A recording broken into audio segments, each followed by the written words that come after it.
O'clock on a Monday, and you know what that means, don't you? It's time for another exciting episode of TAXITV Live. Yeah, baby. Hello, everybody, and I'd like to wish a very warm welcome to one of my favorite guests and the guy who knows a lot about a lot of stuff, Mr. Greg Carrozza. One of my favorite parts about doing these shows with Greg is the fact that we hang out for a half an hour before we go live talking about a range of stuff that's just, stuff that musician types talk about. But today, this show is about your music is great, but it's not syncable. And we're going to tell you why. Let me say, there's the chat room, get you guys over here where I can see you. And I want to apologize, too, to Greg and you guys who tuned in last week for the show. I did the dumbest thing I've ever done. When my Wirecast software that I used to broadcast the show said, you need to update and get the latest version, which I did, which was then incompatible with the OS on my 7-year-old MacBook Pro. So it said, you've got to update that. And I went to the latest version of that, and then boom, what you saw was what happened. They were incompatible. They looked fine. All the tests passed. The minute I hit the record button or the stream button, kablooey. And anyway, so spent hours and hours resolving this issue. Greg and I did some tests. Ashmita and I did some tests. And I'm just happy that when I said to Greg right before I hit the button, when I hit stream, it could quit again. But here we are. So your music is great, but it's not syncable. And here's why. I'm going to give you a little preamble and then start asking Greg a bunch of questions. These are notes that I jotted down the other day. You're not in the music business if you're trying to achieve success in sync. You've heard this, the Road Rally, you've heard it on TAXITV. You're not in the music business. You're in the film or TV business. Let go. And if people often say to me, if there's one bit of advice that you could give to musicians the world over, what would that be? And this is it. Let go of if I just write a killer song and when the right person hears it, the floodgates will open paradigm. That is 1977 thinking right there. Yeah, back then you could write 3 great songs and get people from record labels to come out and see your show and get signed on the basis of the music. In the sync world, your music isn't the star of the film or TV show, and it's so hard. I'm not wagging my finger at musicians or criticizing you or putting you down. I'm just saying if you want to be successful, you got to let go of that thing. Your music is not the star. It's the makeup, it's the lighting, it's the set design. It's one of many pieces that go into the puzzle that make a TV show or a movie or a commercial or whatever great. It's part of the production. Your music's job is to enhance the mood or the emotion or the underscore and enhance the pace of the action in the scene or set a time period or even a place. I made a note, use Cajun example. Yeah, I used this, I think, a couple of weeks ago in TAXITV, but I'd like to repeat it because it's good. If the opening shot to a TV show or movie was a bar, and you had no idea where that bar was, but you heard Cajun music being played by the band on stage, you would be about 80% sure that was somewhere in New Orleans or at least Louisiana because of the kind of music. So that's music doing its job. It's nobody saying, oh my gosh, that's the best Cajun music I've ever heard. Who's that band? I got to go buy the album. In the old world, the record label worked for you to make you a star, because your music could potentially appeal to millions of people. In the sync world, you work for the scene. If you aren't willing to be the supporting actor in somebody else's movie, you're going to have a very hard time getting a paycheck. Instead of creating music that makes you a star, you need to start creating music that solves a problem for the music library and especially the music supervisors. Am I delivering music to this music library that they can pitch for multiple types of scenes? That's what they really want. That's what they need in their catalog. Am I making a music supervisor's job easier or harder? Does that chorus convey a broad feeling or emotion that could be used in a lot of different types of scenes? Or is it so specific that it would conflict with the script or the story or the dialogue? So I'm going to give you guys later on in the show, if I can get to it, because it's not as important as the stuff that's going to come out of Greg's mouth.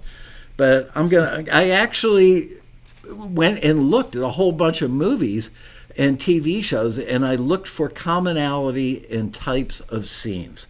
And I'll just tell you very quickly, human relationships and connection, personal growth and identity showed up a lot. Conflict or surviving a conflict or a bad situation.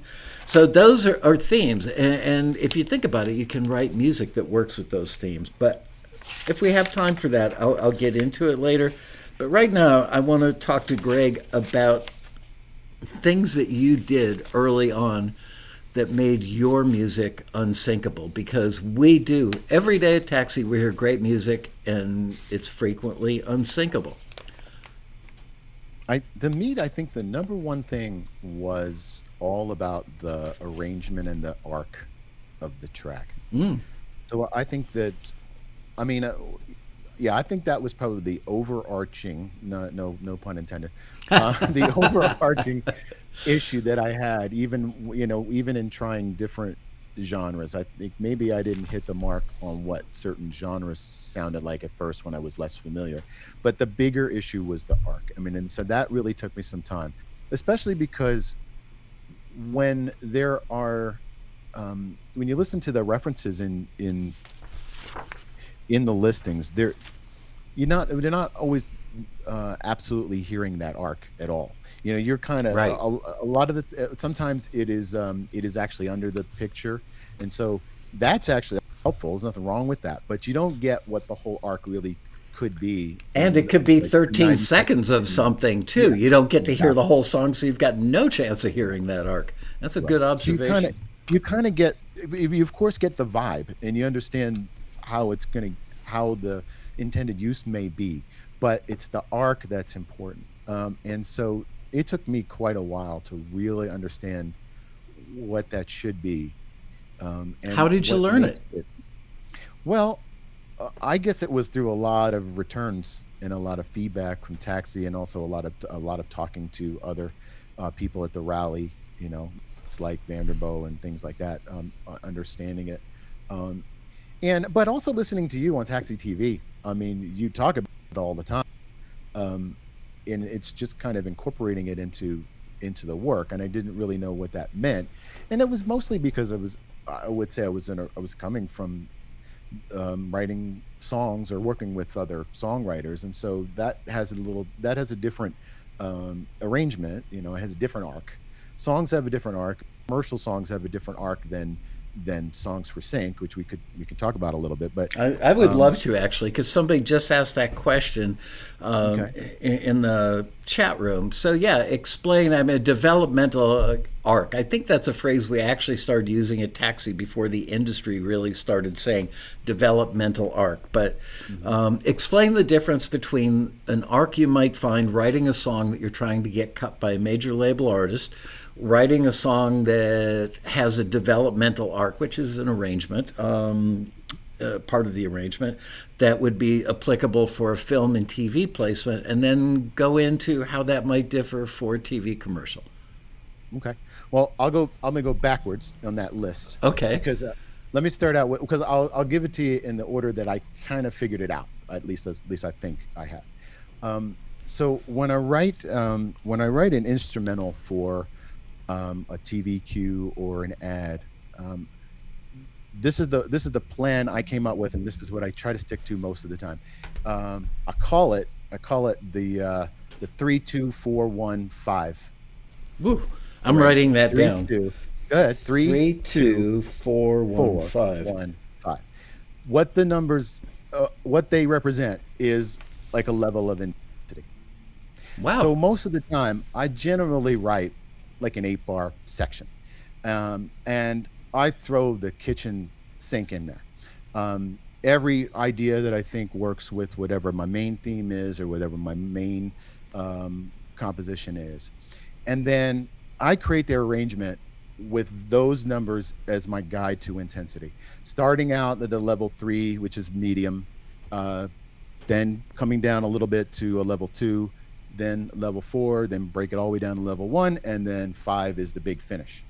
And, And and so, this is for which? This is for songs you would write for a TV commercial, or well, in general? well, it would be for any instrumental cue that Okay. I've submitted for commercials or for TV, for placements under unscripted shows or whatever. I mean, that it's the arc that seems to work. And then what I'm usually doing is finding some places where in there where those edit points work. A lot of the times, um, I've got a nice edit point, say between 2 and 3, or a nice edit point between the 1 and the 5 section.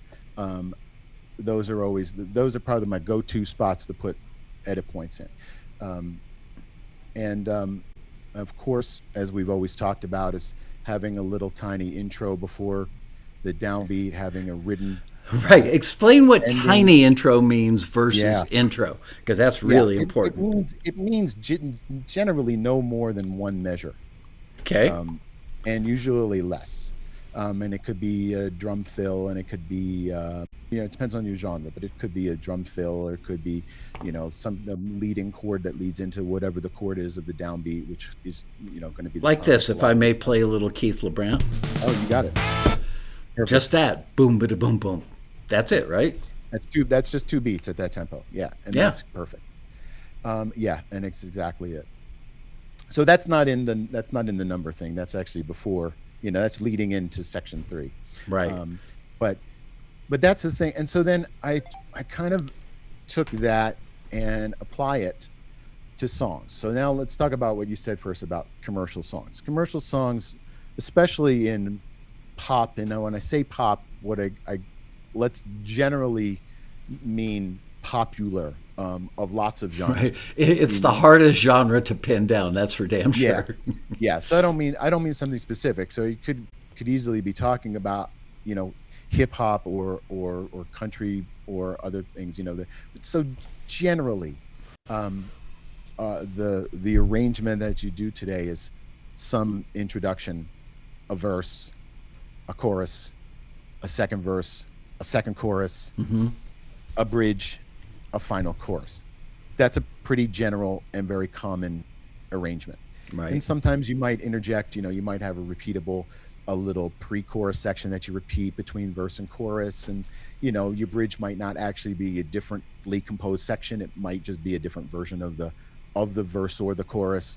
But I mean, that's kind of the general layout. And then today, these songs are in the area of 3 to 3.5 minutes long, I would say. Um, and you could have an intro or not. You could have an ending or not. You could have, I mean, I think a lot of the times you hear in a lot of commercial songs is you hear kind of, I don't know, I would categorize it as surprise endings, um, where they might end on the fourth beat of the fourth bar of the chorus, or they might not resolve to the tonic in some way, or they go on, or it might drop all the drums out and repeat a little guitar thing or something like this. All that's no good for sync. Um, you don't need that. It's like you've always talked about. You need an ending. You need a definitive ending. You need to give a spot for an editor to cut to and know it's the end. Right. Okay, so now knowing that, let's say what this is how I would approach a song for sync. I try to keep them around 2.5 minutes, not 3 to 3.5 minutes. And so I try to keep my little intro same as instrumentals, with a verse and a chorus, maybe second verse, second chorus breakdown. It's kind of similar, but it's keeping these things shorter, and interjecting the same things I put into an instrumental, like that intro, like edit points, nice stopping, like nice places where you can stop before you get into the next section so that they can be edited. I try to do the same kinds of ideas with the intensity. So the first verse and chorus are a little big. Second verse is usually I break it down, and the second chorus can be bigger than the first one. Then I've got a section where I break down the intensity. Usually I don't write a bridge, not a new compositional section. Same thing, probably keep it the same as a chorus. And then big chorus at the end, and then we're gone. Like one time through, and then we're out with a nice stinger ending written kind of a thing. I don't think So you realize that what you just explained was so incredibly important, because if you're writing a song to try and pitch something to Ariana Grande or whoever, the artist of the day is, or get a record deal, you're trying to write a song that captivates listeners, pulls them into the song, and takes them on a journey, whether that's through a combination of melody, rhythm, and a lyric. Whereas when what you just described, you've actually got a strategy for making. This goes with the title of today's show. Your music's great, but it's not syncable. Here's why. Well, what you just described is having a thought process and a strategy employed in your writing that has nothing to do with pulling the listener in and taking them on any sort of journey. You are giving options to the music supervisor and the editor. right, it's like making a construction set for them to put together in the way that they need to.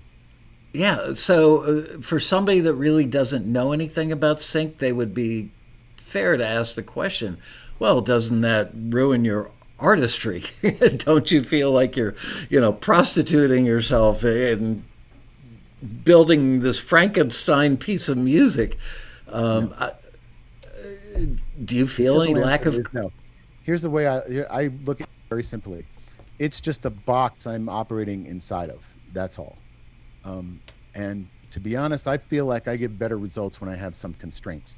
There's nothing harder to do than have no constraints at all. Right. Right? That should go on your tombstone someday. That was a brilliant thing that just came out of your mouth. It's so true. Yeah. I mean, maybe you'll come up with something great, but it's probably not likely. Because why? Because you're going to meander. You're not going to. You don't have a target to hit, and I don't think it does matter whether you're doing songs for sync or you're doing music Right. as a commercial artist. I don't think it should make a difference. You should have a target. You should have a reason why you're doing it, and you should create some constraints. And when you create some constraints, wow. Here's another thing that really makes constraints make sense. It gives you the target so that you know when you're finished. Because that's another problem that people have, and that might be a little outside of what we're talking about today. But what I hear so many people say about how they don't know how to finish a song, or they don't know when a song is finished. Well, that's probably because you don't have any constraints. And so if you don't have any constraints, then you don't have anything to base you don't have anything to base it on. You just don't know when you're finished, because you don't know when you've reached your goal. So this allows you to have some constraints. One other thing I want to mention is that here's another genius thing for everybody. If I must say so myself. In your humble opinion. In my humble opinion. Well, it's okay. So it's a realization I've come to over several years, because especially in seeing songs get placed, and then they've used the instrumental mostly, or a word or two of the lyric interjects here or there. And so what I've been attempting to do over the last couple of years is, and you've mentioned this many times before, about how you've heard instrumentals that sound like the vocals missing. Right. So, right. And so you can tell the difference between a song, an instrumental that gets submitted for a listing, and you can tell the difference between one that was a song and they stripped out the vocal versus it was written as an instrumental. Yeah, because you take out the vocal and you lose the melody 99% of the time. Yeah. What I attempt to do is I attempt to make my instrumental behind the vocal stand by itself without the vocal. So if you take the vocal out, it doesn't sound like it's missing a vocal. I mean, it's still not the captivating song it should be with that vocal performance. Right. But it also, the production doesn't sound like it's missing the vocal. Somebody had a 24 track of a song up. That's how old I am, and they just hit mute on the vocal button and go, well, there you go. So I actually created a marketing piece probably 25 years ago that said the one button on your recording console that can double your income, and it was the mute button on the vocal. But now looking back, that was stupid advice, because you can't just mute a vocal. You've got, I always say, add in a melody instrument, but not as much melody as you would have sung with the vocal. I call it melody light, maybe one out of every four notes instead of all four in every measure, something like that. Right. I definitely attempt to do that all the time. I actually and accomplish it a lot in a lot of genres where we have a post chorus, a chorus that has a lot of vocal and a post chorus that has a little instrumental to it, maybe with some vocal. And so then they can be used, they can be flip flopped by an editor. Well, I'm not going to use the singing. Well, then I'm just going to cut that part out and jump right to the part that doesn't have the singing. Boom. I almost wish that I want everybody who ever comes to Taxi Road Rally, for those of you who are new or have never been to a Taxi Road Rally, it's our annual conference. This year is going to be our 30th year of doing it. We've got it down to a science. We keep improving it every year, so I have very, very little doubt in my mind that this year will be killer. For probably the last 5 or 6 road rallies, we've had either my friend Biagio get up there. There was an editor named Laurel Ostrander who had kind of a musical brain, and they explained how they pick music and how they use music. I think I also had Mason Cooper do it once. And the lights really go on for people when they see, oh, so you're not sitting there listening to all 3 minutes and 32 seconds of my song going, oh, God, I love this song. You're actually looking for the part of my song that works best with your 19-second scene where somebody yells at somebody and stomps out of a room. Oh, well, that makes everything different.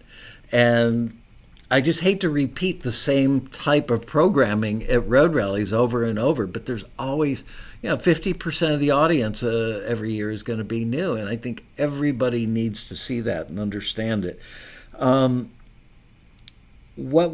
Did you have any feedback from the industry when you started getting good enough that you were getting forwarded by Taxi, got contacted by production music libraries that were interested in you, and then submitted stuff to them?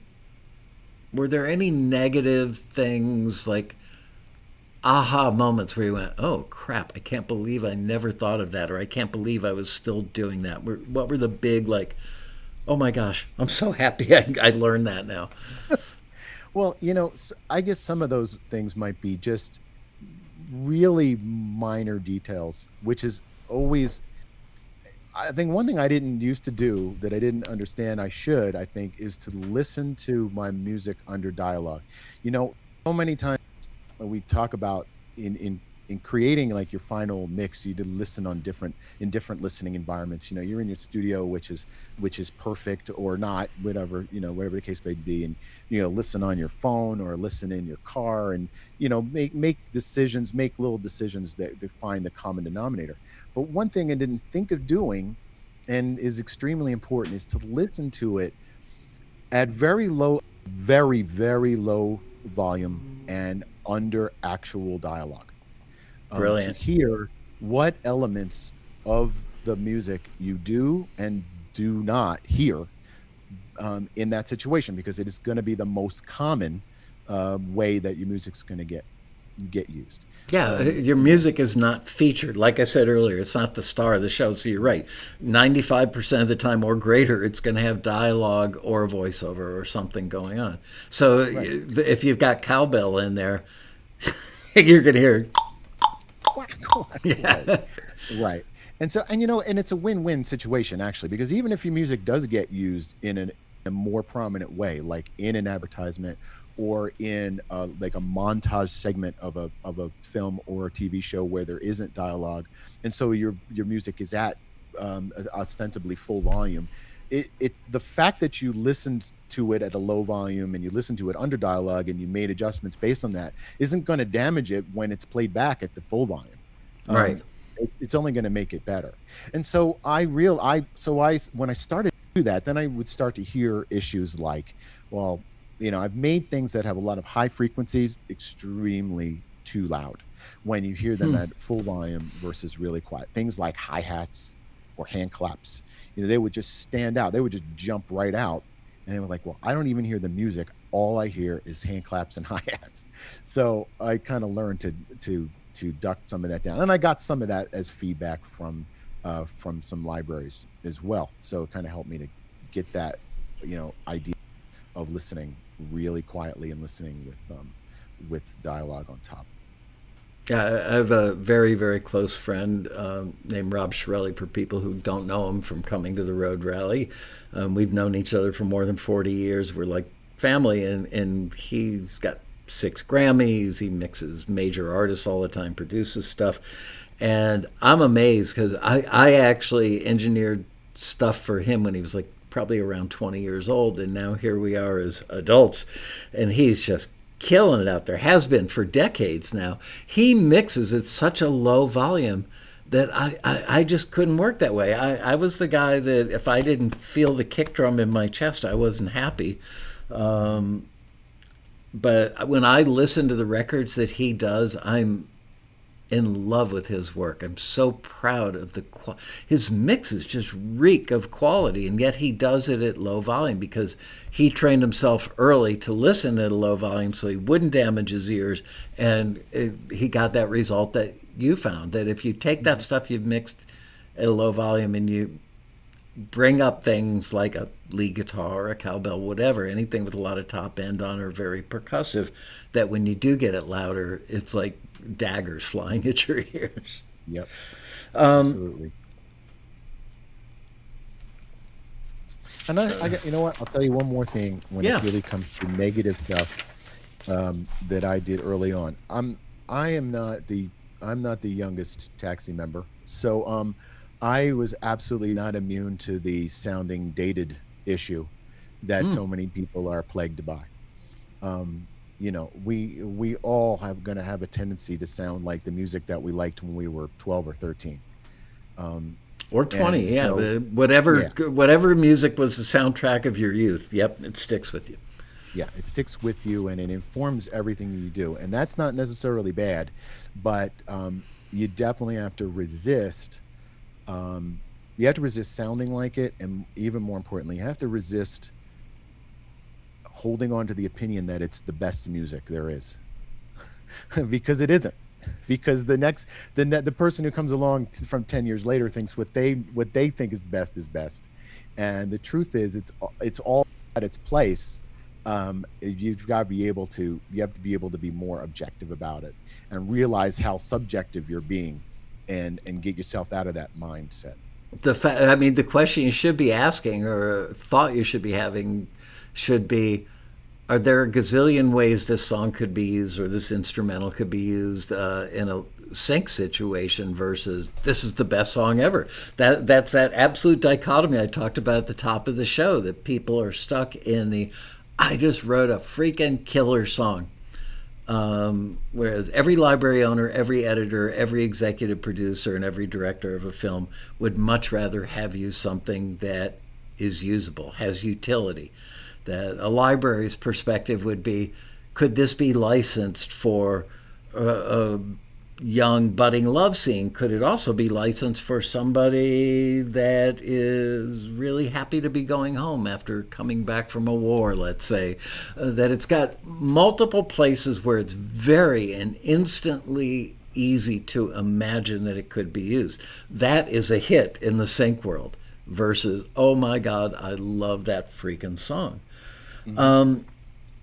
Do you ever start out, you talked about writing to the brief, and I know that that's anathema to a lot of people that are stuck in the art zone. And you know what? You could be writing to the brief all day long and go back to making art for your band or yourself as an artist at night. One doesn't preclude you from still wanting to do or being able to do the other. But in order to do music for film and TV, most of the time you're going to be writing to a brief because you're trying to solve a problem for somebody in the industry. I need a song that's going to make somebody just sob when they see this scene. The lyric of this song is so apropos to what's probably going on in that character's head, makes you cry. So you're working on writing to the brief. How do you keep yourself on task? Because I would be very guilty of starting out with the brief in mind and then just hearing one little accidental chord inversion going, oh, that's so cool. And then that would take me down a road. 20 minutes later, I'm not even close to the brief, and I finish something that's my grand opus. I'm so proud of it. It's awesome music, but it is now it's no longer valuable to a library or a music supervisor or a TV editor. How do you stay on task? How often do you check yourself? How often do you reread the brief? What types of things would you suggest to the people watching to keep them on task as they're writing to a brief? I usually give myself about an hour To write the into whole writing. thing? No, no, no. I mean, 1 hour is my checkpoint. Okay. Am I still on? Excuse me. Am I still on the brief or not? And I find if I and if I think, and it's hard because I don't think I did well at when I started, but I continually get better at being objective about whether I'm staying on target. And I give myself about an hour and a half. And if I think that I'm starting to stray, then I stop right there. And I get out of this chair and I leave the room and I take a break and I come back to it and think and listen one more time to try to get even more objectivity for it. And if I think that I'm off, I stop and I start over. I So don't, that was my next question. Do you try and yeah. salvage the wreck, or do you save it for a rainy day when you got nothing to do and maybe go in and audition to the things you didn't finish that weren't staying on task? So that's good to Yeah, know. So you just stop. I usually start over from scratch and I make some notes about that particular piece and what I think I might be able to salvage from it for something else in the future. You know, like I mean, what's a good example?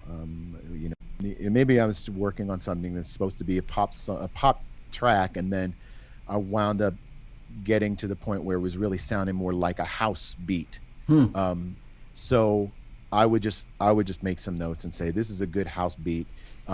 Next time somebody asks me for house, I can start with that and start all over again on the pop Do you track. keep folders of aborted attempts that have some merit and do that by genre? So you have like a hip hop folder or a pop folder or rock folder, and you've got remnants of stuff that you didn't finish. If you see me looking around, I'm looking at those folders now to tell you how I did it. Great. I really just have one big folder and I just give them a name that is appropriate. Um, Each title, you and mean each track gets a yeah, name that's appropriate. Okay. yeah. I mean, I have a folder here and it just says, wow, I should have looked in this folder because I'm writing some deep house tracks and I have one in here that says deep house. I'm gonna have to listen to that. Uh, but yeah, I have one here that says edgy hip hop and one that says light hip hop and one that says positive hip hop and one that says a start to a tropical pop. So um, yeah, those all happened probably because I was really trying to write something else and Wow. I kind of got off task, and so I stopped and put them aside and started over. Yeah. That takes a lot of courage and a lot of intelligence, frankly. I don't know that I would be able. I'm trying. You know what? Back when I was still in the studio, there were plenty of times where I would, if I was in the producer's chair, there are times I'd pull the plug on something and go, I'm sorry, guys, I just wasted two hours of your time going down a road we shouldn't have, but you got to experiment. You don't know until you try. And I would do that with mixes sometimes. Remember, I go back to the days before automation was anything like it is now, so it was essentially worthless.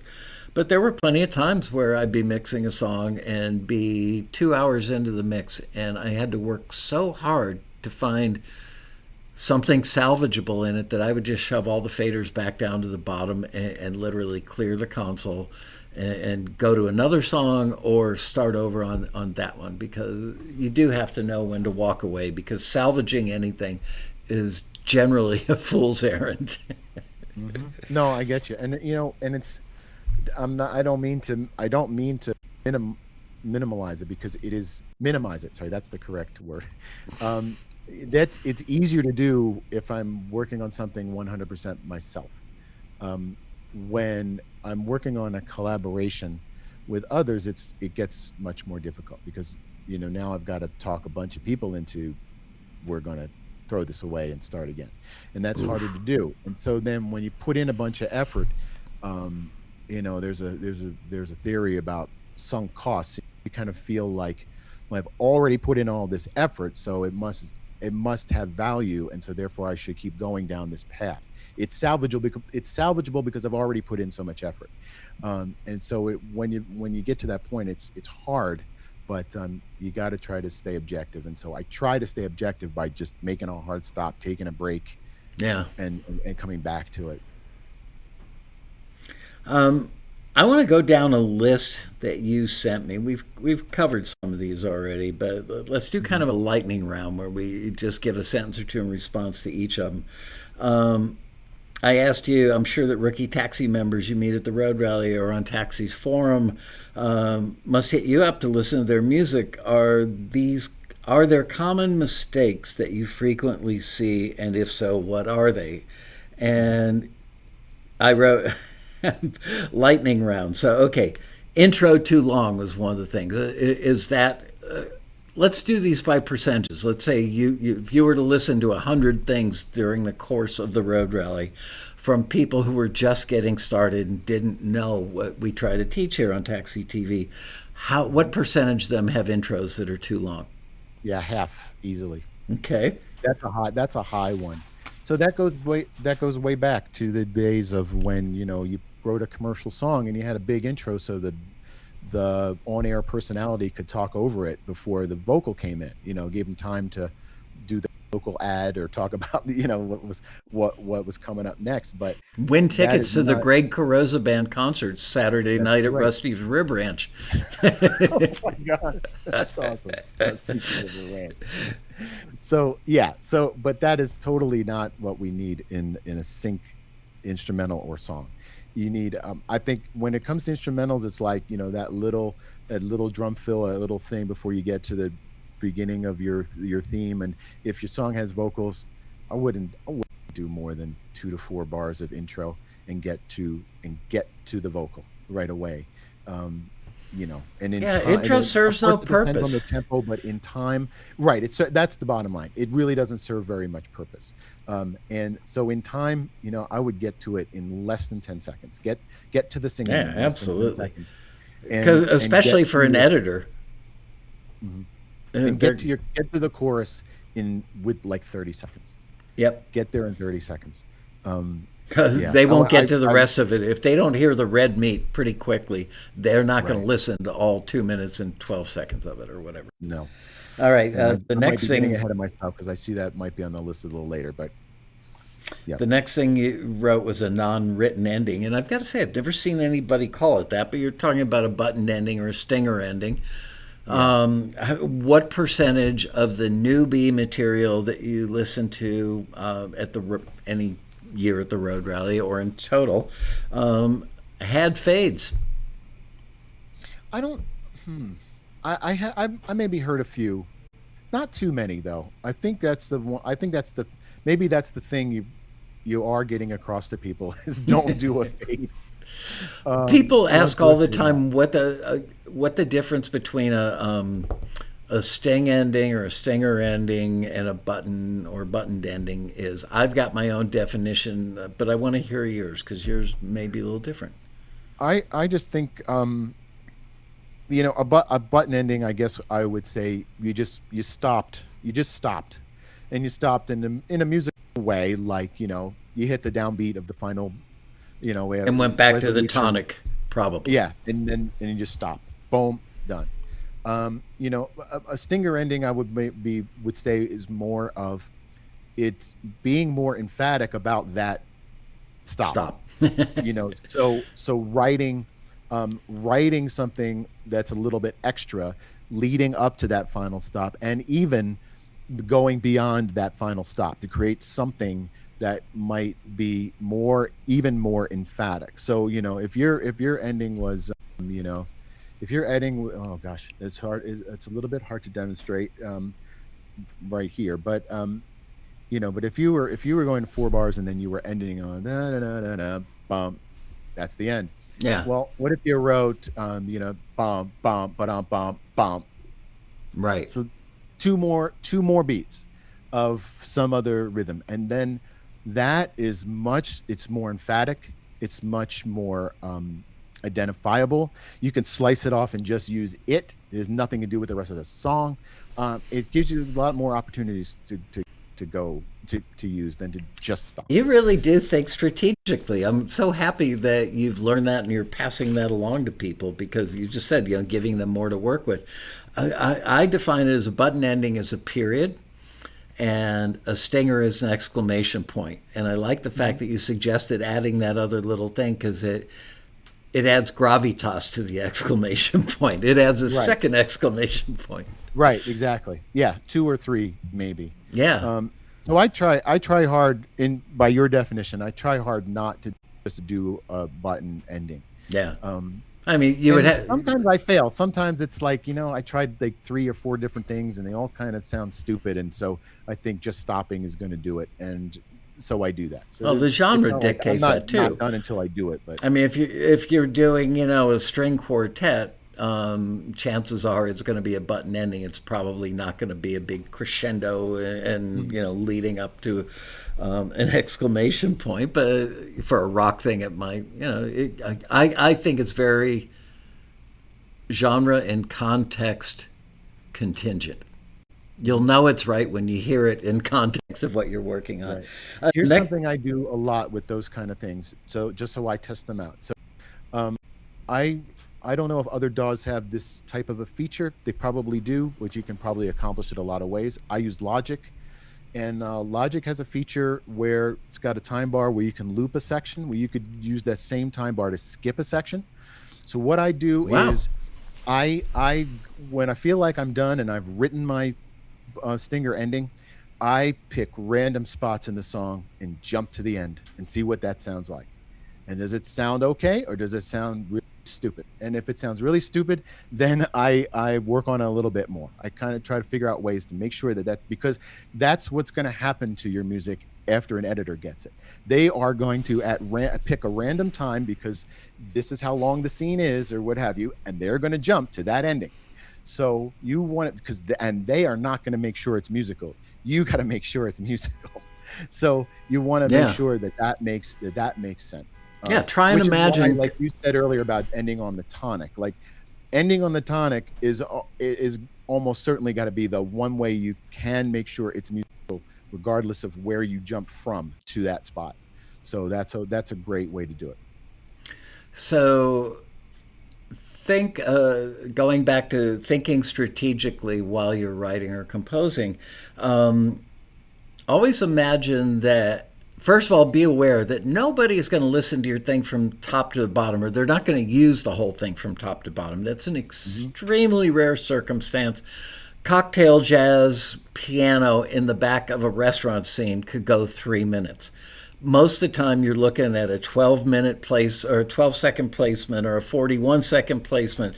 Your whole piece is not going to be used as you wrote it, and that's why you have to think strategically. And if you can talk, you can pronounce that, because you have to think about, if I were the editor and I had a scene where somebody just got into an argument and stormed out of the room and slammed the door, and boom, that stinger ending hits right on that door slam, and then there's going to be a beat, not a musical beat, but just a beat, and you're going to go into the next scene of somebody crying after the fight, or somebody storming out the front door of the house, not just the bedroom. So you have to think, okay, does this ending give the editor a musical emphasis to make that door slam more important and very final, and the reverb ring out or the note ring out gives you that beat to take you to the next scene where somebody's in the bathroom looking in the mirror and crying.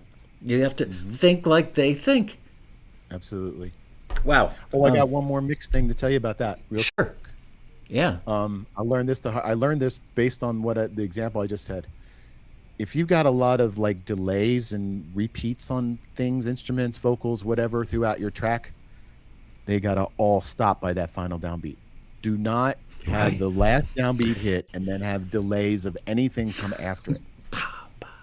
Because when you edit from one point to another, that's going to sound weird. Like let's say you were delaying the final word of the song, but you jump from another spot, so you hear the delay of that.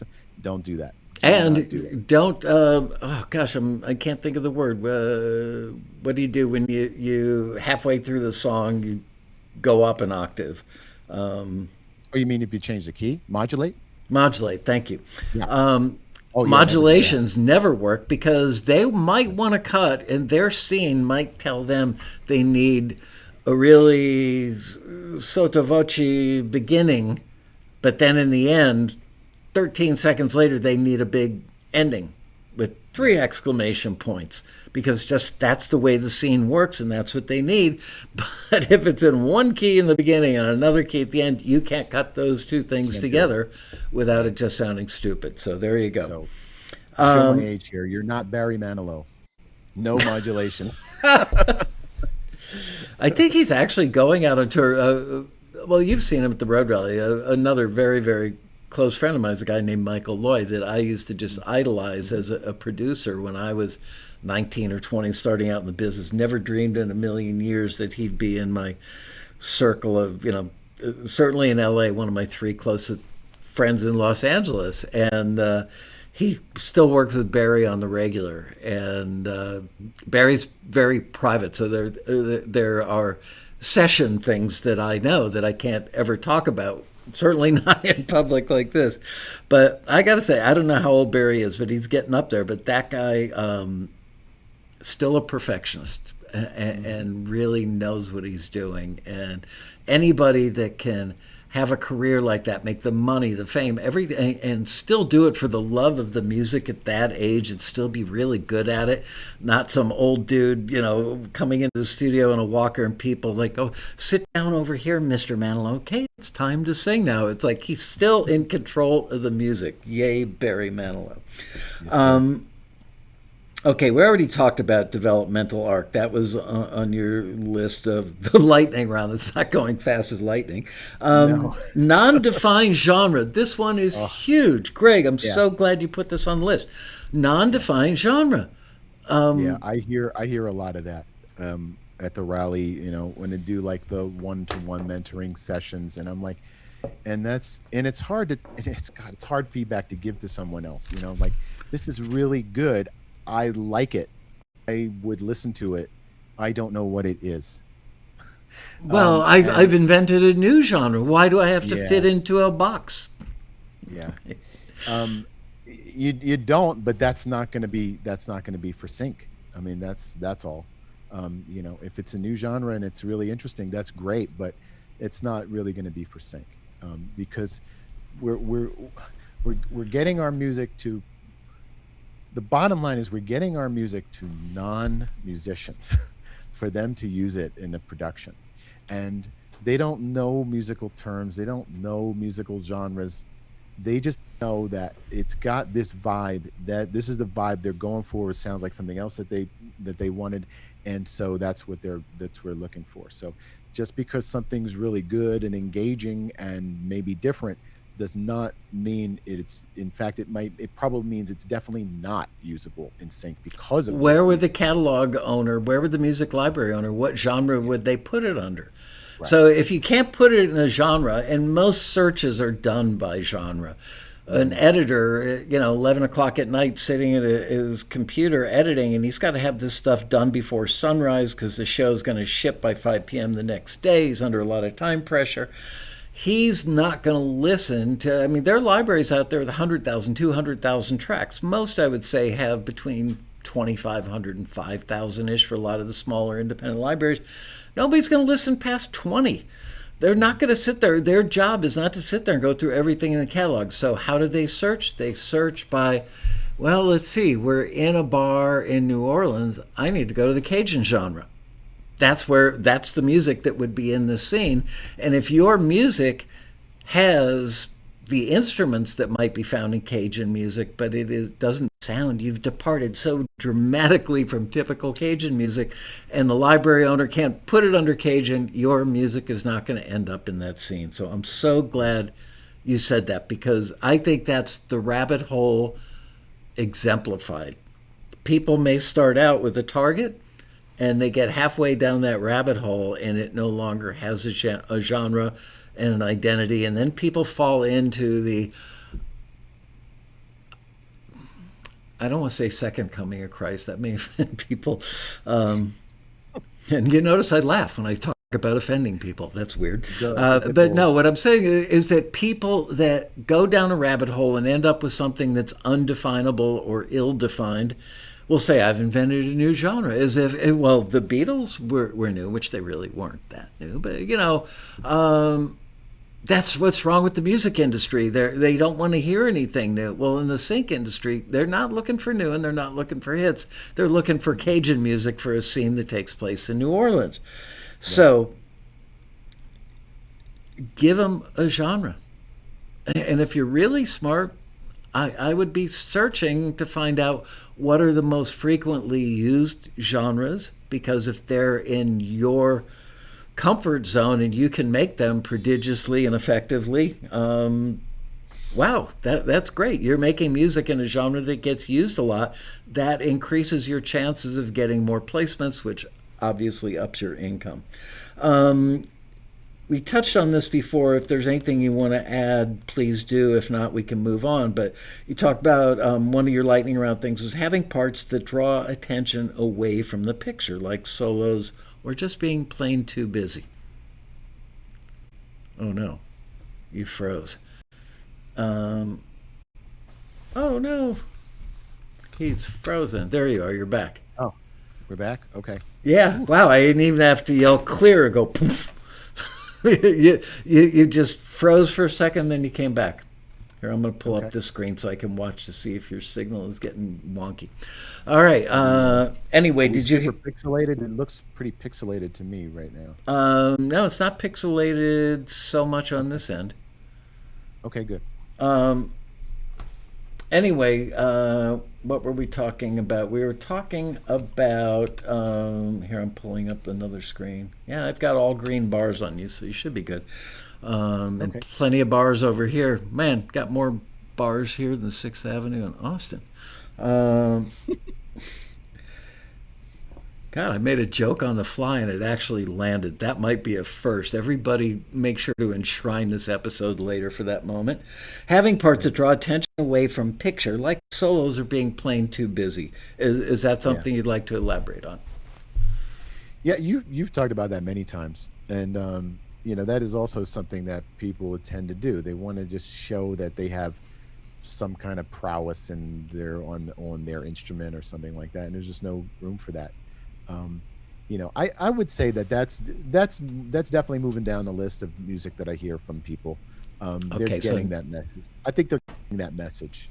That's great to hear. But I always look at it like it's, when we're talking about the length of the songs too, and giving editors sections, I'm always looking at making sure that the whole thing is the whole production is efficient. I repeat nothing exactly the same way. There's no reason to do that because an editor could repeat something if they needed to. That's a you were great talking piece about how short. You were talking about how short placements are. I found on my statement once a placement that was 4 minutes and something seconds long, and I thought, oh my God, what is this? I never wrote a 4-minute piece. They just and I looked more closely into it, and I said, because I got to find this and figure out what it was. And so it was the show Top Gear. Is that on PBS? It's about cars and. I don't know where it airs, but I've seen it before. Okay. Well, anyway, they just did a segment, and I mean they dropped the track in, and then when it got to the end, right at the end, the stinger ending started at the beginning again, and they play the whole thing twice. See, that was probably a rookie editor. Oh yeah. And that's great. Rookie editors, very, very good for you because they'll do that. so they just let it roll a couple of times, but my point is they actually needed more music, and they wanted more music from my track, so they just used it again. And they don't need me to repeat anything, so I don't ever repeat anything. No 4 measures are the same of any other 4 measures throughout an entire instrumental or song. Something is always different, so it's always giving the editor something different to choose from. Do you kind of have a pattern that leans into the whole concept of a developmental arc where, okay, these 4 bars have an acoustic guitar, electric guitar, a Fender Rhodes bass and drums, and then for the next 4 bars, you would maybe add, trying to think of another instrument, but a second acoustic guitar or another electric guitar or a Hammond B3. And then the next 4 bars, yet something else again, and then drop it back down, kind of strip it back down. Exactly. Would you go back to the stripped down part that started it with? I mean, will you repeat something if it's different places in the track? No, Okay, no, so I still do it differently. Okay. Yeah, do it differently. Because if they wanted the first part again, they just grab that. If They they're don't need me to smart give it to enough, them yeah. again. Yeah. Obviously, I the might person do, working on that show you just mentioned may not have had those chops yet. yeah, or they just didn't need to spend the time. I mean, they just dropped it in. It's under dialogue. It wasn't that important. But in a song, like the first verse and the second verse aren't the same. I don't do them the same. I mean, I might use the same instruments, but I might change some things about how they're mixed together, or a common thing I love to do a lot is to I got myself a little cheat sheet that I made, that gives me the frequency of every note, on the 12-tone scale, all the way from whatever the lowest note you hear, all the way up a couple of thousand hertz. And then, so like if I'm in the key of C, I roll off the lowest octave of the bass and the kick based on the key of the song. So I don't play anything differently, but it sounds different. It kind of thins that out. It leaves a little more room for the vocal. If then there's some other kind of rhythmic instrument in there, like a keyboard, a piano, or a guitar, I might make it a little bit louder. So those things. So I technically didn't change any of the music. I just changed what it sounded like for that second verse versus the first verse. So again, it's giving the editor a different choice, especially when they just drop the vocal out and then they've got different versions of that same music, but it sounds a little different. I see people in the chat room talking about what they call the helium gremlin. This has been popping up over the last year more and more frequently, which, by the way, as I told you, I just updated to the latest version of the software and latest version of the OS, blah, blah, blah, blah, blah. One thing I did figure out last week is you guys were talking about the helium gremlin shows up when it's just me talking, oftentimes. And just so you know, I've got an Audio-Technica 2020 USB that goes right into my computer.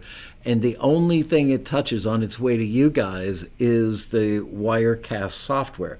So it's not in the mixer. It's probably an encoder thing in the Wirecast software. So thank you guys for letting me know. Like the music,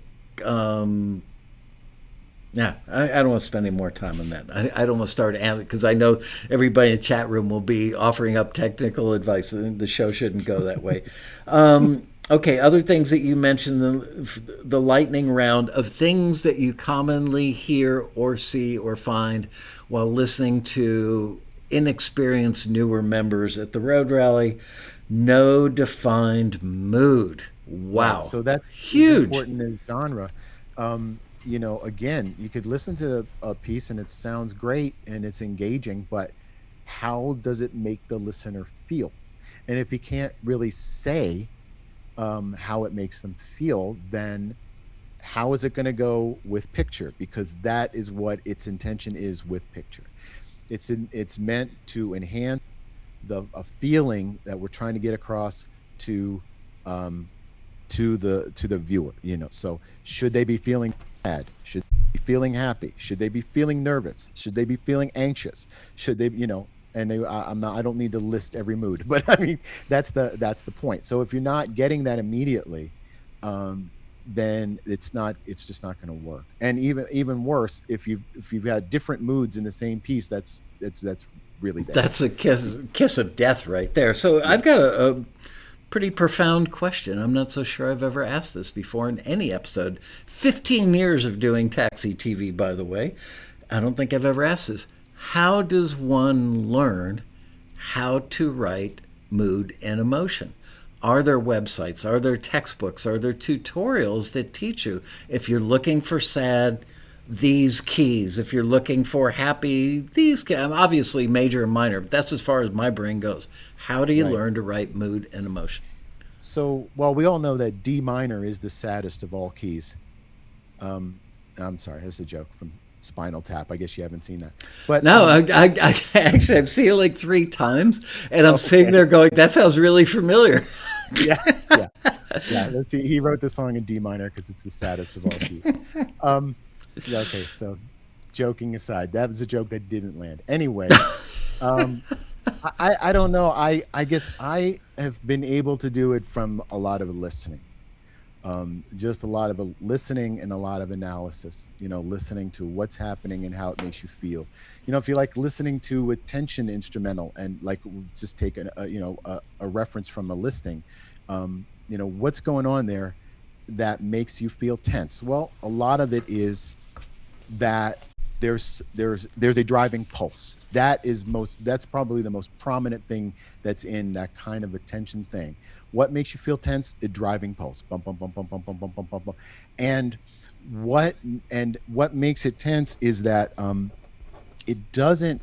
There's a lot of not changing, but some things strategically do change. So, like, again, let's just say we're simply in the key of C. So you might have this tense pulse playing a low C note throughout your whole thing, and then you add other in elements on top of it, which are going to be not in what you would call the traditionally happy or sad version. So I don't play a major or a minor third. I play F sharp. That's called the tritone in the key of C, and that is tense.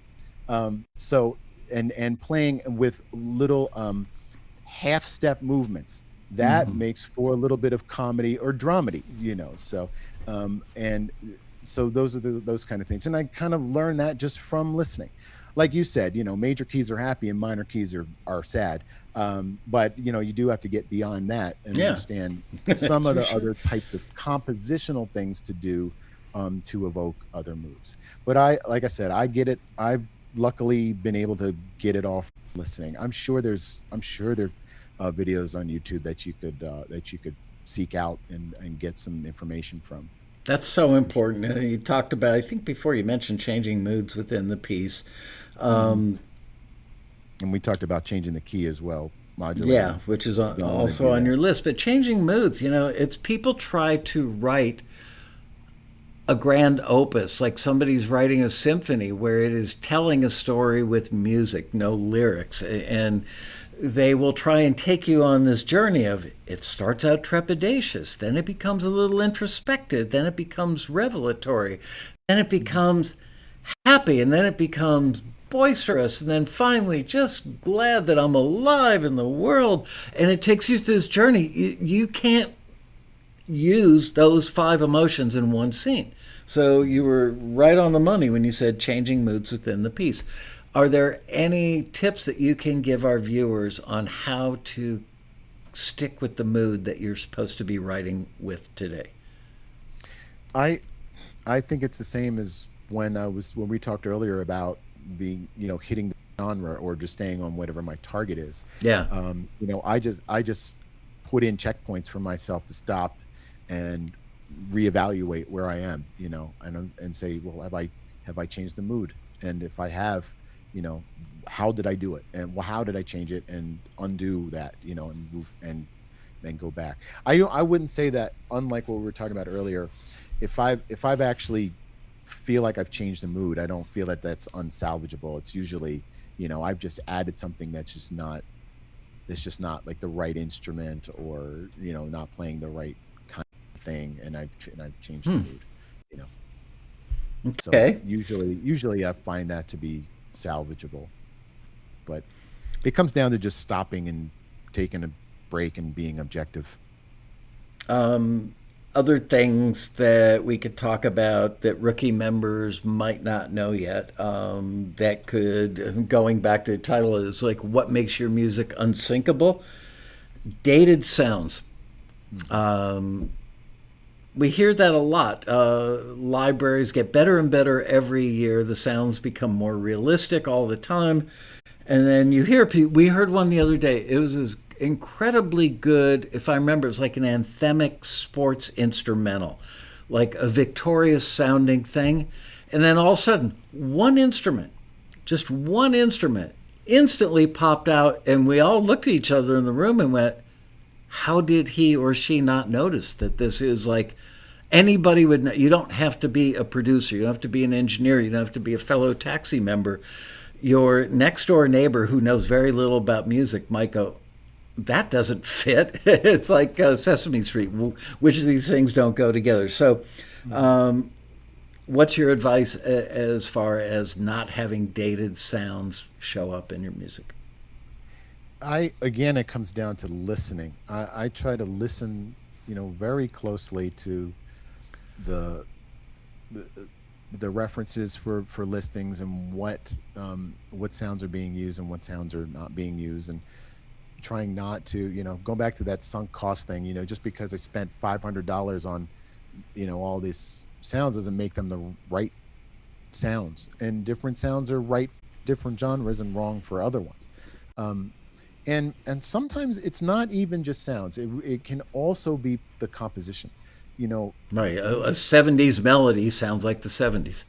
right. And the 70s chord progression sounds like the 70s too. I mean, like new songs don't, usually you don't end a section on if you're going to go to the tonic, to begin the chorus, you don't end the verse on the 5 chord anymore.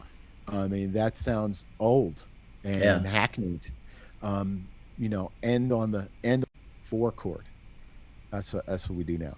But and that doesn't have anything to do with your sounds. You can pick any instrument you want. You're the coolest new synthesizer you can find. And if you play C, A minor, F, G to go back to C, that sounds old. Yeah. And it's And hard to sometimes you break can do that. that purposely, it's like big hits, like, and then this is not really, really new, but what's that song all about, that bass, which was meant to be, it was kind of like a throwback thing, of course that does do progressions like that, and it's Right. intentional, although the sounds are new, but the chord progression is old, but it's done on purpose. So don't do that, unless you're writing that song. But the Yeah. sounds, like I'm gonna tell everybody, I write a lot of pop music, hip hop music, electronic music, dance music. Every song I do, I use Serum, and it just sounds new. It never sounds old. So look Interesting. into that one. Yeah, look into Okay. that synth. Um, Bad title. Oh, I've done entire episodes on title, and I think I'm probably oh due yeah. due for a refresher on that because it's so important. If you had to summarize why titles are important and how you create titles that help license your music, you've got the floor. Okay. So the best title is got, and I'm not saying I succeed all the time for sure, but the best title has got all of these attributes. Um, it's short, and it has some connection to the music that we're going to hear, and it is very memorable and stands out in a crowd of titles, Okay. and preferably even it starts with a early letter of the alphabet, so it might be near the top of the list that comes back from the search. That's a great Um, suggestion. so if it's got all of these elements, then you've got a good chance of the editor listening to your song. But if it's just, um, you know, Joe's theme, uh, that's not going to cut it. Sunday That doesn't mix, say any. Rev Yeah, 2. yeah, okay, that's even worse. But I mean, that doesn't tell anybody about what the music's going to sound like. It doesn't tell anybody. It shows up in the middle of the pack, and it's just it doesn't help. It doesn't help anybody at all. I've So never that's asked an editor this. I'm so glad you brought this up. If you think of it before this year's Road Rally, which will be the first weekend in November, um, and if you're new, if you've never watched Taxi TV before, just go Google Taxi Road Rally Conference, and that'll take you to the page that you need to see what you've been missing out on. And now's the time to start thinking about it. Because if you, it's a $350 plane flight, which this year could be $500 from wherever you're coming from, start saving now, because you might save yourself a few $100 and miss out on something that legitimately could create an entire launch pad for your career. That's not hype. Greg, am I lying? No. Thank you. Not at all. Not at all. It is key. It is key. Yeah, people just think, well, I'll go next year. Why would you delay your dream another year? I don't get it. That's somebody who's afraid to go, afraid of change, afraid of meeting strange people, afraid of feeling out of place, afraid of looking like a wallflower, afraid of finding out you're not as good and ready as you thought you were or say you are. All those road rally. Oh, just 60 seconds. Okay. Yeah, you could do 2 minutes. I don't want to spend 15 minutes on it, because Okay. we've got about 18 minutes left in the show. But yeah, impromptu. It's just, I beg people to come and they find every excuse not to. And it really troubles me that they're killing their own success by not doing it. So you've got the floor. It's the single most important reason why I have any success in this business at all, was coming to the rally and continuing to come every year. If it's just to learn the information that's available in the classes and the presentations in the ballroom, if it's to just be in the presence of supervisors and library owners and other people who do it well, that's like the minimal thing. But just the community of the people that attend is completely unexpected by everybody. I mean, the way that people are so helpful with each other, and supportive of each other, and just I can't absolutely underestimate the how impactful it is to just be in a room of like-minded people, especially since COVID. But in generally, like, you see me here sitting in this chair at this computer. This is where I am, like, all day, every day, doing this music. So showing up in Los Angeles in the ballroom with so many like-minded people, where you can have conversations that you usually can't have with just anybody about topics that you don't usually have, and seeing that you're in the same boat with so many people is really empowering. I mean, it feels really positive and really motivating. And I just don't see getting that any other way. And that's been the kind of the number one thing over the years, because there's always something new to learn. But as someone who's now been doing it for quite a while, I feel like I have less to learn every year. I learn something new all the time, and there's less.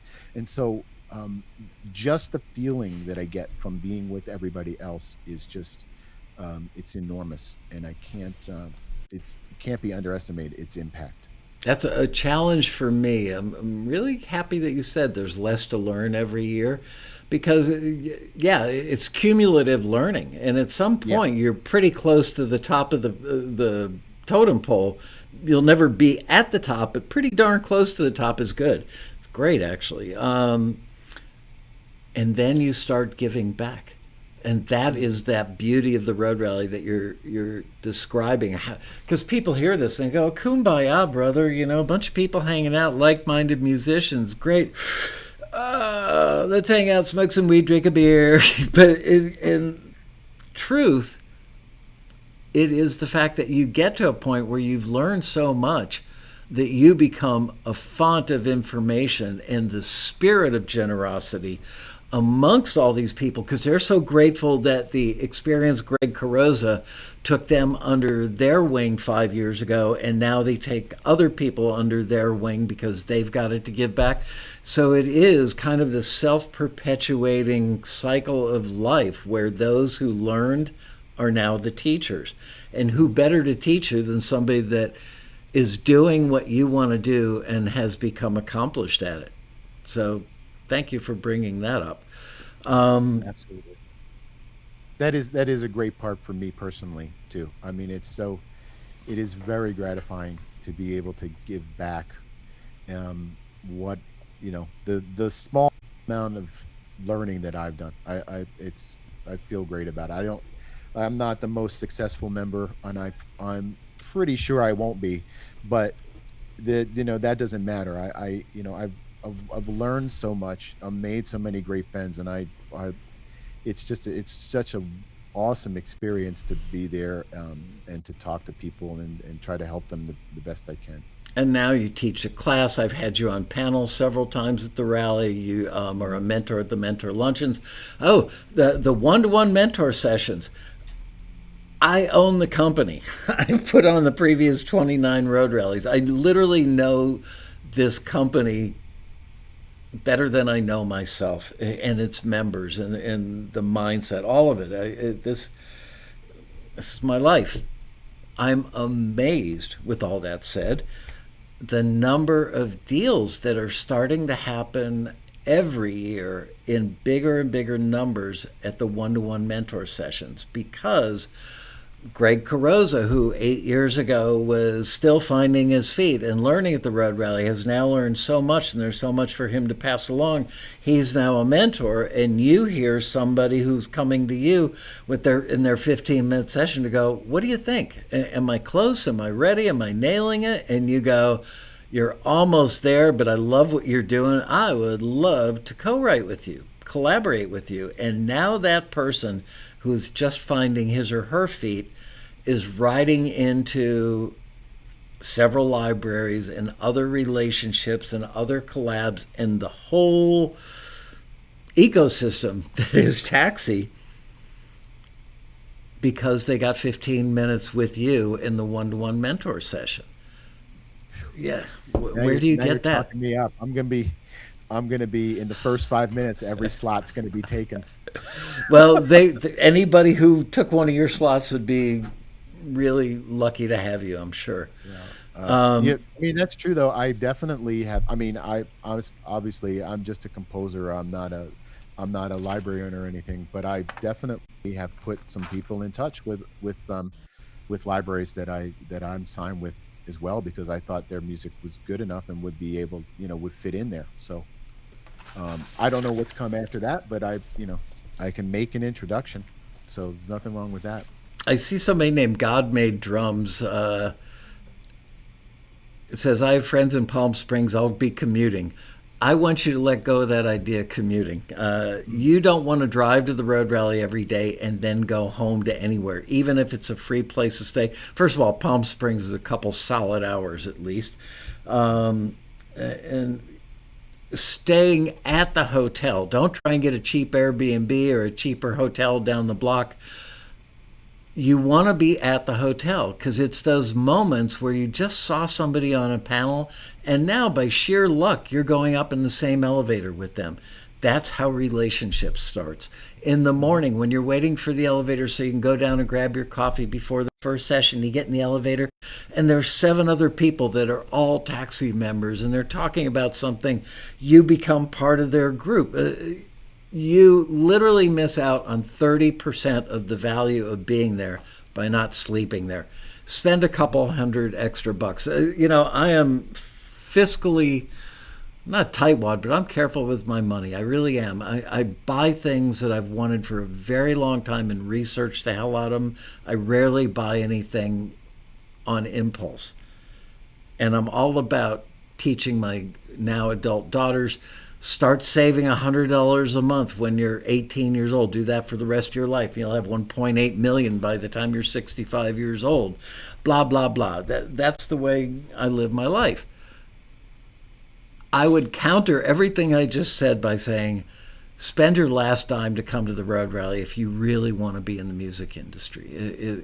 I would rack up credit card debt, and believe I never have credit card debt. If I can't afford to pay the bill off, I won't put it on a credit card. But I am telling you, splurge, buy the plane ticket, stay at the Westin, which is the host hotel for the event, and you will get so much more value let's say you dropped $1,000 in total for airfare, hotel, and food and drinks and whatever. That $1,000 will come back to you so many times over because it's the first time in your life where you're going to have a very real shot at succeeding at something that you thought was unachievable. It seemed out of reach your whole life. All of a sudden, you are there and it's in reach. But if you don't drop the $1,000 in total, you're not going to be able to reach out and take it from wherever your house is. And sitting there, on Saturday afternoon watching a football game when you could have been amongst all, 1,000 Greg Carrozzas that would love to help you because somebody helped them and they just feel like it's the right thing to do. A little scary though, Michael. What, 1,000 Greg Carrozzas? Oh, I don't my know. gosh. I think that would be pretty darn cool. All right, I mentioned at the top of the show that... daughters. Yep, I understand that. I've got 4 daughters. I get it. You're the greatest thing in the world till they become 12 or 13, and then it's nothing but, Dad. And then it only gets worse from there. Okay, types of songs. Human relationships and connection. These themes ground the human element in the scene. Your lyrics should be universal so they can fit any 2 people on the screen. So common themes are love and heartbreak, romantic or general non-romantic. You could be, in love with your best friend. You could be in love with your next door neighbor, not your next door neighbor's wife. Anyway, focus on the physical feeling of loss. Focus on somebody who understands you. These are things to write about. The emotional high or rush of a new relationship, missing your family, finding comfort from family and friends. Those all fit under the human relationships and connection thing. You could talk about, I've known you forever, you're my anchor in the storm, blood is thicker than water, the one who's always here. You could go down the betrayal and revenge route in the land of relationships. Use words that suggest darkness, weight, or a turning point. A knife in the dark, the price you pay, watching it burn, cold truth. I'm trying to give you a mindset. I don't have time to list all this stuff off, but I want you to start thinking. Again, strategically think. You can create art that has a monetary value by strategically thinking about how it could be used. So when you watch TV, just always keep a legal pad. I know it sounds goofy, but keep a legal pad there. I've been watching on weekends, I've been watching the series Mad Men. Was like 10 years ago. I just wanted to watch it, never got around to it. And it takes place in the early to mid 60s. So I'm like just started the 4th season of it. And I listened to the music and I'm sitting there taking notes. I'm not a composer, but for you guys, I'm sitting there going, this is such an education. Why did they use that type of song in that moment? And when you start to understand the why for those things, pretty soon all these other things will just fall into place for you. Another broad category, personal growth and identity, themes of the journey, coming of age, redemption, perseverance, being the underdog. Another broad category that I find commonly, these are things that I actually wrote down by looking for common themes that were showing up in shows. Conflict, or surviving an adversarial situation, surviving a tough time in your life. Good versus evil, justice, right and wrong, choosing a side, personal battle within. All these things are the roots that can grow your songwriting tree when you're looking for themes. Don't just write a song, write a song that's got a purpose. So there's my 2 cents on top of everything that we've learned from you today, Greg, which has been incredible. We still have like 5 minutes left, exactly 5 minutes left. Do you guys have a couple quick questions that you would like to ask Greg? All I ask is write the word question in all caps pops up easily on the thing as it scrolls by. And while you guys are coming up with a question, I will let you know what we've got on tap for next week's show. I always forget to do that. My goodness, what month are we in? Still March. Yeah, it is. Wouldn't tell by the weather out here in the West, but it is still I March. know. Oh, by the way, you know what we're going to do next week? Jim Thacker was in town last week. I think he's still here this week. He called me up and said, I'm going to be in L.A. Can I come to the office? Let's go to lunch. So we do that like once or twice a year. Love Thacker. And we did a TAXITV, which I recorded, and we're going to play the episode live next week for the show.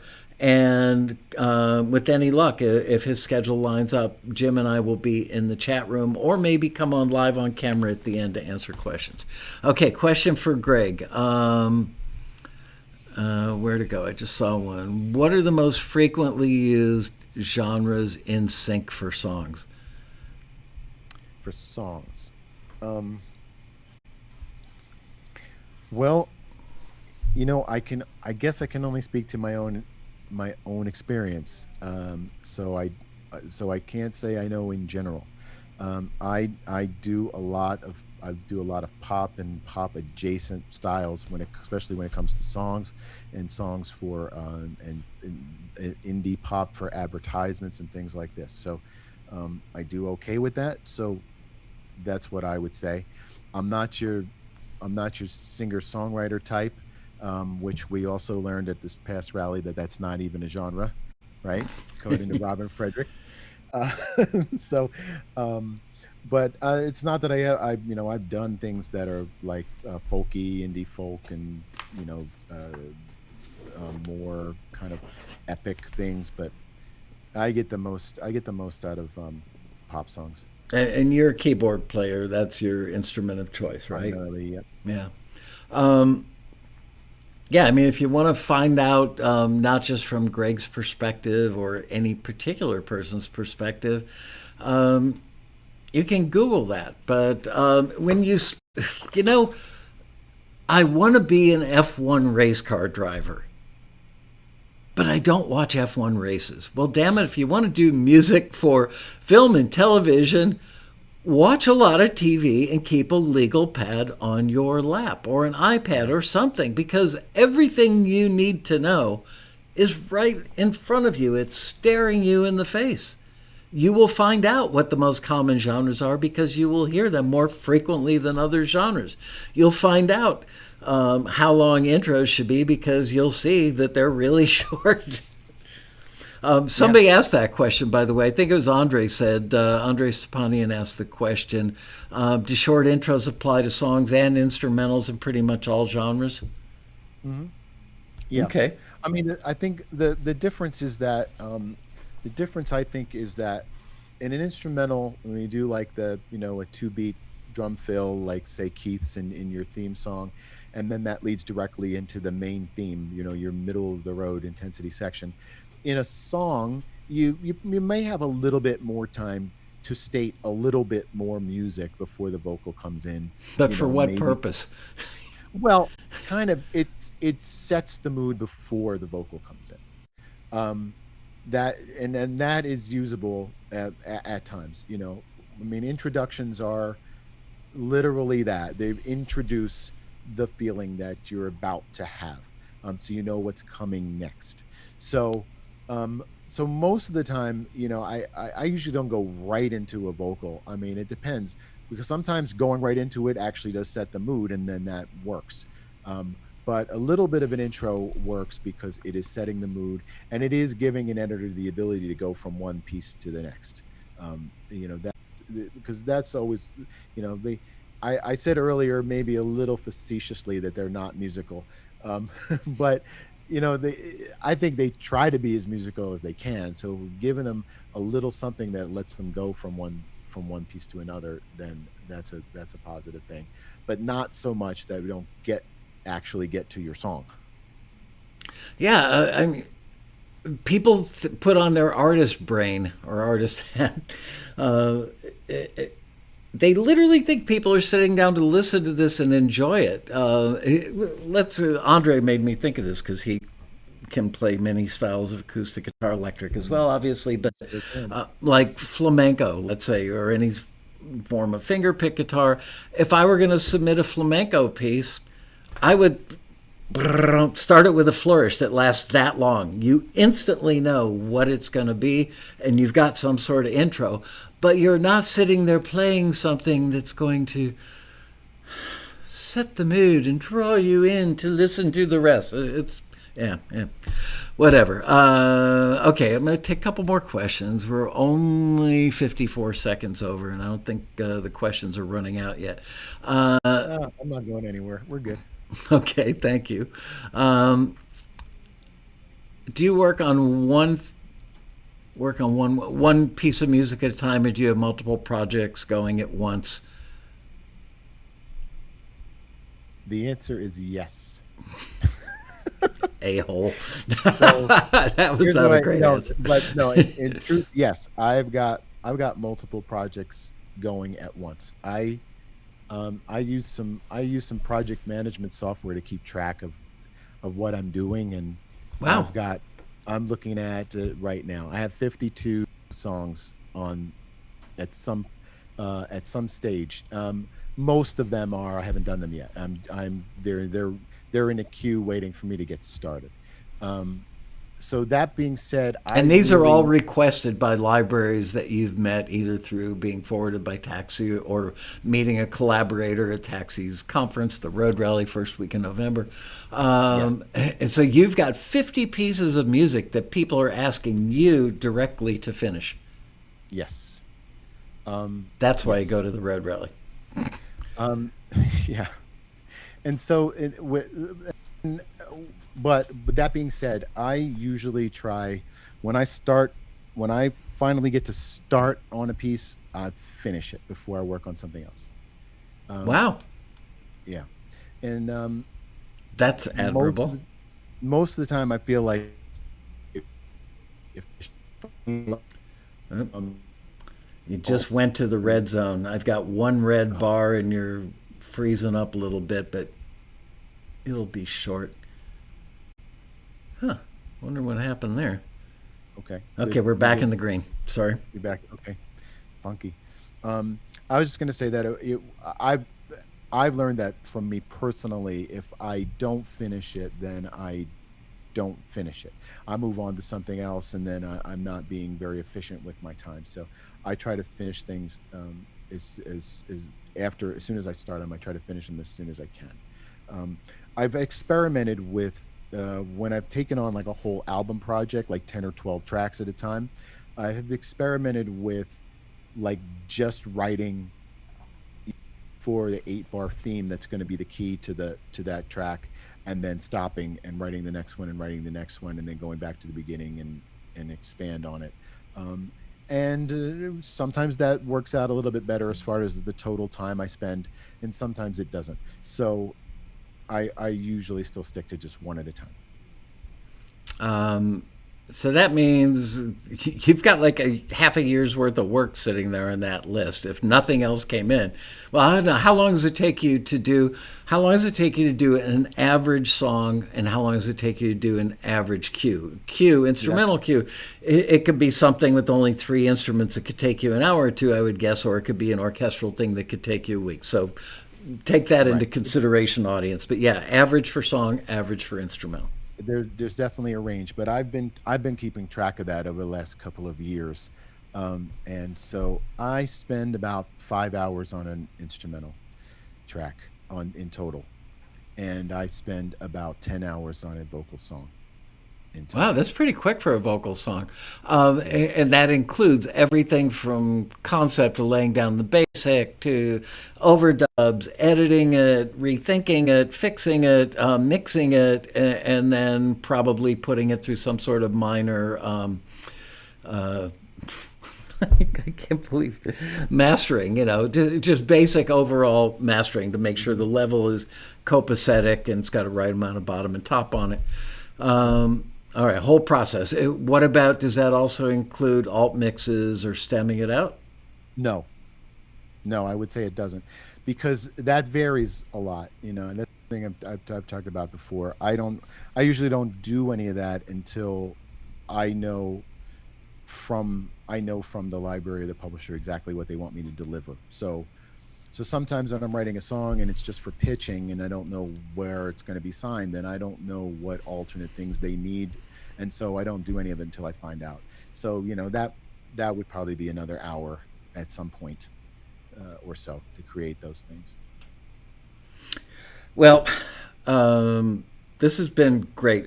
You are so generous with your time, your knowledge. None of you guys who are in that successful, established, accomplished member club that give back so much on TAXITV at the Road Rally, I've never heard any of you, yourself included, say, I want to keep that close to the vest. I don't want to create any competitors, because people coming out of the rock and roll, either my friend down the block and his garage band got a record deal, or I did. And there seems to be no competition, which there isn't at Taxi, because all music that's on target and good enough gets forwarded. But it's such a non-competitive atmosphere among you guys at the Road Rally, on the forum, in the chat room. Let's end on that little happy note, which is, why do you think Taxi members are so generous and non-competitive? I've never seen it in any other similar circumstance. I think we're just self-selecting. I think that those of us who continually come back year after year to the rally, and who have increased success over time, just have a different approach to the whole thing. And I can't take credit for the idea. I mean, but it's, by my friend Chuck Schlachter, it's those that have an abundance mindset.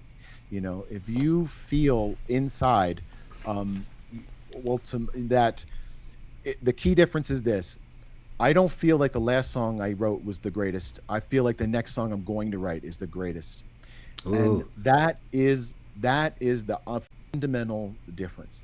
If you can feel like the next one you're going to write is the greatest, then you don't have any competition. You don't feel like it's an adversarial relationship with other people, and you're also willing to share anything with all of them, and vice versa. And so I've absolutely met people who come to the rally who don't have that mindset, and then they usually don't come back. And that's not necessarily a bad thing, because if you can't switch yourself into that mindset, then you've got a low chance of success in this field. And so, but when you do have that mindset, then you don't feel competitive, you don't feel adversarial, you feel like just a small part of a larger community, and it shows. It's totally obvious as soon as you walk in the door when you come to the rally, that's for sure. Man, those are words to live by. The reason I wasn't looking you in the eyes, I was making a note. I'm at the point now, right around May is when I generally start getting serious about putting the road rally together. But I start writing down ideas literally like a week after the last road rally, and I just keep a Word doc with just all kinds of ideas. But I love this. The last thing you wrote isn't your greatest. The next thing you wrote. How did you say that again? I said, what did I say? You might have to rewind this recording. Right. I'll check the tape. But check the tape on that. I will. I just said, you have to feel like the next thing that you write is your greatest work, not the last thing that you wrote. Hang on. The next. And I have to say, I don't think I invented that as an idea either. I No, probably, but you articulated it well.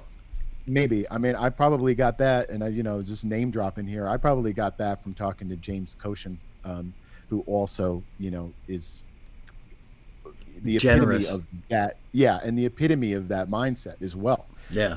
And so, yeah, I'm sure I gleaned it from. Well, thank you so much for. Again, sorry. Last week we had that. Disastrous beginning of the episode, which never got off the ground. Failure to launch, I think they call it. And some circles. Anyway, always great hanging out with you. You know, when I think about what I've gotten from Taxi over the years, I get calls from members on weekends. There's a large circle of people that I consider real friends, not customers, not business friends, but genuine friends, and you are among those. And it's probably the greatest thing I've gotten from this company over all these years. I'm not somebody who goes out and makes friends easily. I don't have a large circle. And prior to Taxi, I had like 2 or 3 friends and usually one best friend, which is, I guess, not that atypical. But I feel so fortunate in that I've got a really large circle of people like you that I feel like we know each other's hearts to some extent. Maybe not as well as a husband and wife or a cousin or a brother or a best friend, but I'm very, very fortunate, and I'm fortunate to count you among those people and really appreciate you always saying yes whenever I ask you to do anything for the benefit of other members. So thank you, thank you, thank you, and I will talk to you soon. Likewise, thank you, Michael. Thank you. Sure. I know that first time I ever saw an ad in a magazine for Taxi, I didn't think I'd become friends with the owner and CEO. So, well, I don't know that makes me such a lofty ideal, but it's God. If you had to sum up everything about this company, that's probably the common thread that's been around for the 34 years we've been in the industry is just the friendships, relationships, both in the context of work and not. So I think we're all fortunate to know each other. With that, I bid you guys in the chat room a fond farewell. Remember, we'll be back next week with James Thacker. I always mean to call him James because that's how he signs stuff, but we all call him Jim. Anyway, thank you guys. Thank you again, Greg, and I will see you all next week on another exciting, and I promise, exciting episode of TAXITV Live. Bye.